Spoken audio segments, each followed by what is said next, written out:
મેં રસ્તામાં આવતા દોસ્તોને કહ્યું કે લવારી આજ ના ચાલે તો એ લોકો ફ્લોપ થશે, મારે શું છે.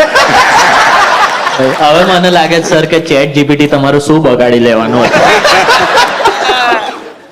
પછી પિક્ચર બની ગઈ. આ પછી આ શીખી એ પહેલી વાર અને છેલ્લી વાર થયું ફિલ્મ રાઇટિંગની દુનિયામાં કે ગાયનોની આજુબાજુ અમે સ્ટોરી લખી.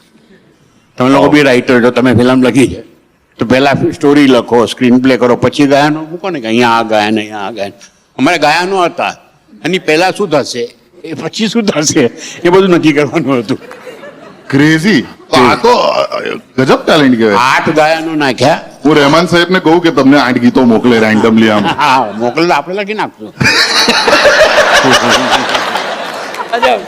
પણ સરે કીધું ને કે અમે પણ રાઇટર છે. હું આજે પહેલી વખત કહી રહ્યો છું, અમે લાઈફની સૌથી પહેલી સ્ક્રીન રાઇટિંગ વર્કશોપ જે અટેન્ડ કરેલી હતી મેં અને ચિરાયુએ, એ સરની સ્ક્રીન રાઇટિંગ વર્કશોપ હતી.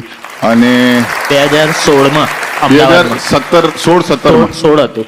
અને ત્યારબાદ અમે એક ગુજરાતી મૂવી લખી જે બોક્સ ઓફિસ પર હિટ ગઈ, જેનું નામ સિદ્ધાર્થ રાંદેરિયા હતા, બચ્ચુભાઈ.